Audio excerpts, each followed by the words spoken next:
Okay, so today on my show, I've got a special guest. I've got Amy Bingham, and she's in Madrid and got a company that do walk and eat tours in Madrid area. Hi, Amy. Can you hear me okay? Hi, David. Yes, I can. It's nice to be here. Great. So, Amy, tell us a little bit about your background. You're, by the accent, American, I believe. Is that right? That's correct. I was born in Tucson, Arizona, and my family split between Texas and Arizona now. And Madrid has been my home for just over 10 years. It was never kind of the plan to be here for 10 years, but if any of your listeners have been to Madrid, they might know it's a really incredible city and one that's pretty hard to leave once you start living here. Yeah, the only trouble is the traffic situation on my point, but that's a Yeah. nightmare. But yeah, I love Madrid. Been there several times, and love the meat tapas they do there. They do some extra special dishes there, which we'll talk about in a minute. So, Amy, yeah, I'm quite familiar with Arizona. I've got a friend that lives in Scottsdale, Arizona, so I know the area. And actually, where I'm living in Almeria now is very, very similar. The two areas are very dry, very humid, not very green at all, but and we get very little rain of the year. So even more reason to go out and have some tapas here. So Amy, so tell us a little bit about these tours. What for anybody that's going to Madrid, these tours just going around local bars and restaurants. Tell us a bit more about that. That's right. So, what we specialize in are experiences that really explore the different neighborhoods of Madrid. Madrid is this huge capital city, the third largest city in Europe, but every neighborhood, every individual sort of area in the city has a totally different vibe, has a totally different sort of reason why you would go there. And so, our tours focus largely on the Malasaña neighborhood. And this is a really sort of trendy neighborhood that has kind of one foot in the future and one foot in the past. And so, what we try and do with our tours is not just, eat good things and drink good things, which is absolutely fundamental and why we're all here, but also introduce you to, Jose, who cuts the ham, and to, Roberto, who serves the olives, and all of the people that really make up the fabric of this neighborhood and make Madrid such a unique place to go out for tapas. So the people will book a tour online. I'll give you some details about your company later on, and also be a link below this video. But if people want to go on to your tours, they can book it online, and it's different levels of tours. And how long do they last? Give us some idea of the tours. Absolutely. So we have two public tours that you can book online. They have a maximum of 8 guests for each of those tours. We have a daytime tour that visits the traditional market. And so you'll kind of eat your way through the olive stand and the cheese stand and the other different stands in the market, and then have a tapas lunch at the market stall that's been in the same family now for 2 generations. And all of the foods that they serve are made using ingredients in the market. And so we have that as our daytime experience. And then in the evening, it's all about tapas and wine. So if you're a wine lover like me, that is the tour to go for. We try 6 different types of Spanish wines throughout the evening, each one paired with its perfect dish to go with it, as you kind of have this sort of epic night out in the Malasaña neighborhood, kicking things off with, your cured meats and cheeses, all the way through kind of the heartier raciones, shared plates, and a little blind wine tasting of red wines. So the raciones, we have raciones down here, which is a little bit bigger than a tapa, really. But other tapas aren't free in Madrid like they are here in Almeria. What sort of price would you pay for, say, a beer or a glass of wine, and you wanted just a tapa? So I think this word tapa is kind of universally used outside of Spain to mean kind of different things to different people. But I would say here in Spain, the word tapa means something totally different everywhere you are. So down in Almeria, a tapa might be, a piece of toast with some delicious things topped with it, or maybe some croquetas or something like that. Whereas here in Madrid, our sort of free nibble, our free tapa that comes with a glass of wine or a beer is usually going to be some awesome olives or some potato chips. And so that will always come free with your drink, almost always. And so for a caña, which is a tiny little beer, 5 sips, we like to say, perfect for a hot day in Madrid, and a little bowl of olives to come with it, you're usually going to pay between €2 and €3. Well, that's pretty good. Where I am here, right on the coast near Almeria Airport, we pay €3 to $3.50 for a beer. For a tubo, that's a little bit large. Well, I suppose it's about the same size as a caña, just a different type of glass. But you get a menu where you can order a tapa off of the menu. So you get a choice, little mini hamburger, some chips and some meat. One of my favourites is octopus here. The octopus is lovely. And on Fridays down here, they do paella negro, black paella. A lot of people don't like it. It looks a bit weird. It's just paella, or I say paella, which is pronounced badly, but my wife picks me up on that. But when I'm speaking English, I say paella, but it's paella, as you know. And yeah, it's tinted with black ink, but it's quite tasty. Have you tried that? Did you get that in Madrid? Oh, I love it. In fact, there's a tiny little paella restaurant in my neighborhood. I live in the La Latina neighborhood that does, I think, one of the best arroz negros I've ever had. But the key to me for arroz negro is actually the aioli, the garlicky mayonnaise that they put with it, because that squid ink kind of flavor can get very intense, but that aioli cuts through it and gives you kind of that garlicky hit. And you're just like, this is Spain. This is what I'm here for. Yeah, definitely. A lot of people, I took some friends out a little while ago to try it, and they were very put off by the look of it, the colour and everything. And once they tasted it, they thoroughly enjoyed it. So yeah, it's taking the step to try these new dishes. So what sort of dishes would you have in Madrid that maybe we wouldn't have down here? Ooh, now that's a really good question. One of the things that I always love going out for, because it's kind of the most non-committal version of eating a meal, is what they call tostas. And so they're thick slices of bread topped with all sorts of delicious things. And the whole idea behind the tosta in Madrid is that we have these tiny little tapas bars all throughout the city. They get absolutely slammed with people on the weekends. And so you're standing and kind of juggling your drink, juggling your food. And the tosta is this ingenious way to get the food from the bar to your mouth without actually needing a fork and a knife.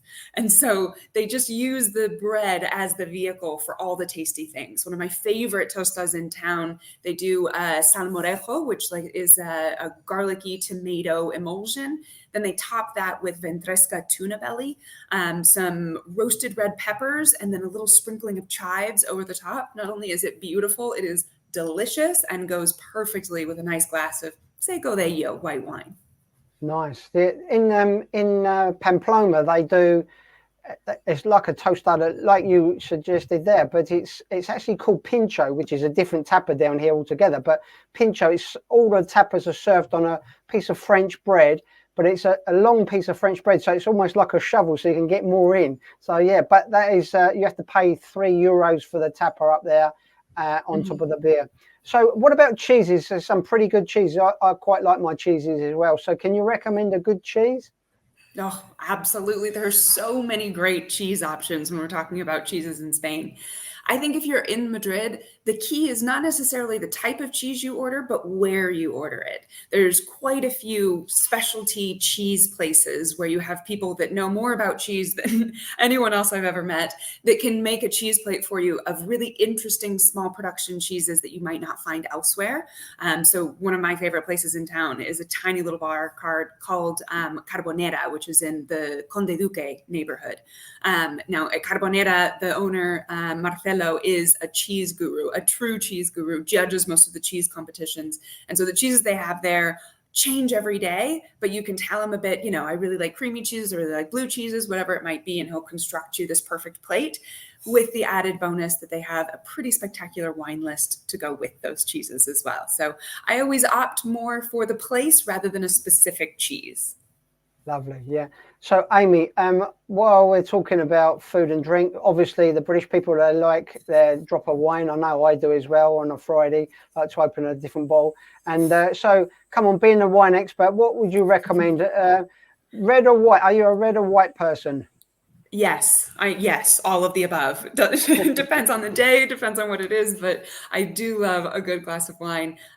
My partner's doing dry January, and I was like, look, hon, I support you entirely, but I cannot join you in this effort. So what would you recommend? Something that might be able to get down here in this part of Spain? One of my favorite wines, particularly if you're looking for sort of a price quality ratio, something that's really inexpensive but really spectacular, is a wine called Laya, Laya. And this is a Garnacha Tintorera. So it's a really dark, intense wine from the Almansa region. And smooth, beautiful, easy to drink, goes really well with food or without food. And for me, it's really hard to find a bottle that I think is as good as this for a price as low as this. It usually, you find it in a shop for anywhere between €5.50 to €7. That's not a bad price. And that's a red wine, yeah? Red, yes. And so what's cool about this wine is it's made using this grape called Garnacha Tintorera, which is one of only 2 grapes in the whole world that is actually red on the inside. So almost every red grape, if you were to peel it, would be white on the inside, and you could press it and make a white wine out of it. But Garnacha Tintorera is different. It's actually got red pulp, which means that any wines made using this grape are just deep, dark, extra red in color, really kind of beautiful wines. Right. And what was that one called again? Sorry?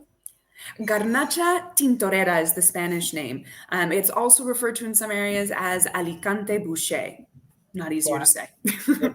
We'll write this down at the bottom and put a link in it at the bottom. Okay. And yeah, I like, as far as white, I like dry white wine, and particularly I like the Cava here, and it's pretty cheap down in this part of Spain, and there's many different from the €2 in Mercadona now, which is pretty good price, up to, you know, quite expensive Cavas. But can you recommend a white? You know, I am completely with you on the Cava front. I love some bubbles. And Cava is a really interesting wine because it is the first wine region in the world that requires all of its producers to produce their wines organically.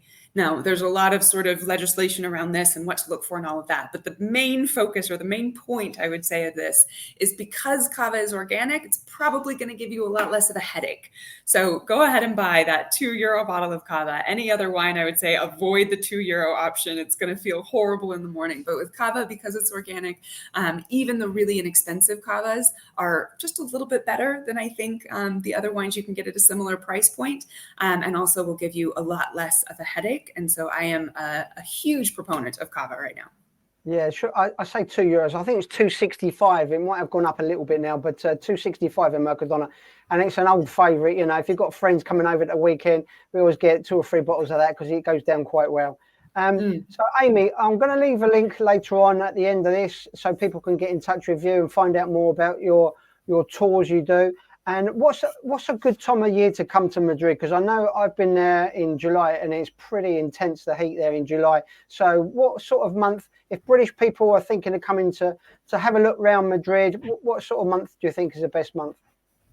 You know, I would say spring or fall. We get sort of the extremes when it comes to seasons here in Madrid. It is very cold here right now and very wet today as well.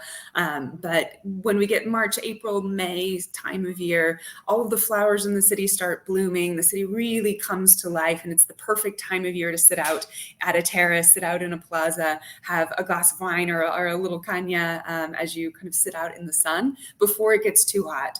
Even the end of June can be very toasty here in Madrid. And then July is just, it's like trying to live on the surface of the sun. In August, the city pretty much shuts down as everyone flocks to areas like Almeria, pretty much anywhere with a coastline. And then in the fall, it's beautiful as well. So kind of late September, October is a fantastic month. November starts to get a bit chilly, and then December, January is very cold. Okay, Amy, so we've done the cheese and the wine. One other thing I've got to ask about the ham. I'm a big ham fan as well. So my Spanish wife's got some family in Salamanca and all around that area. They bring down some lovely ham. Can you recommend something specific up there? Oh my goodness. Ham is one of those things where I try to forget that it exists because otherwise I have to eat it every day. It is incredible, right? There's just nothing like good Spanish ham. One of my favorite places to go in Madrid for some ham is a little shop that's on Calle Arenal, which is just between the Central Plaza Sol, and Opera. So really central part of town. And this little shop called Extrem has what I would consider to be some of the best cured meats in the city. They also have cheese plates, but I would focus on the meats there. And their black label ham is life-changing. It's fantastic. They also have a pretty good wine list as well. So, you know, great ham must go with great wine. Something I like different types of the ham, but one of my my Spanish wife's family members says that, you know, obviously the older, the more cured, obviously it's a lot more expensive. But for me, I don't really notice a big difference. There is some difference in the flavors, but I like some of the cheaper hams that you can buy in the markets here.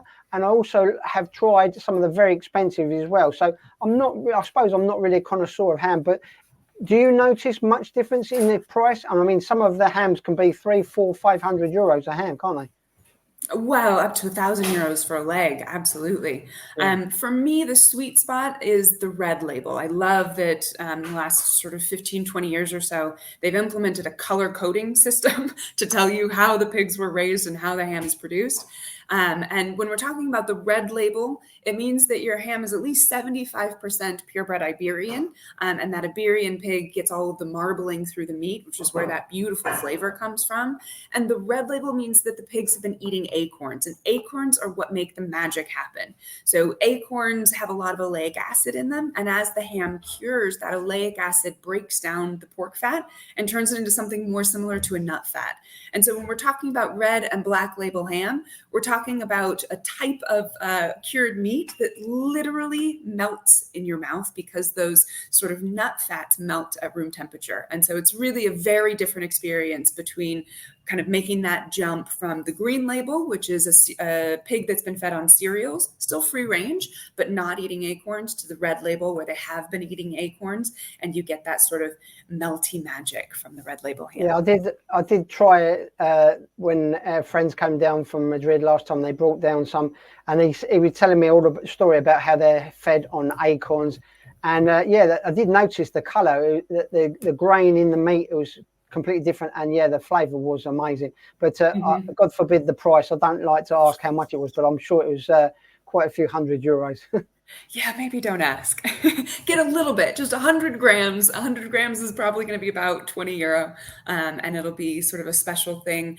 But I would always caution, if you are going to get sort of a vacuum sealed package of ham, to open the package and leave it out on the counter, kind of put it on a plate and leave it out on the counter outside of the plastic for at least about half an hour before you eat it, and let it, as they say, start to sweat. And that's when you're really going to be able to appreciate all of the great flavors of the ham.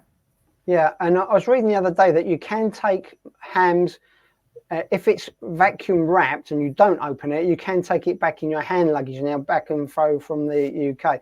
But many years ago, I'm not sure what the law was then, but my mum came over here on a holiday and liked the ham. So for her birthday, I took her a whole leg ham back in the suitcase. It cost me about €90 and it filled up the whole case. Nobody stopped me. Maybe I shouldn't have done that, but yeah, she loved it. I was very surprised when I pulled that out of the case. Oh my goodness! As long as the little hoof wasn't sticking out. Yeah, it was all completely intact, but it was wrapped up in the mutton cloth or whatever you like to call it. But yeah, amazing. So Amy, thanks very much for your tips. I'll try and put some of these in the description box below. I'll leave a link where people can get the links to these wines that you've recommended and the hams. And thanks very much for joining us on the show today. It was my pleasure. Thanks so much, David. Hope we can take you out for a glass of wine next time you're in Madrid. Sure, definitely will look you up. Thank you, Amy. Awesome. Bye.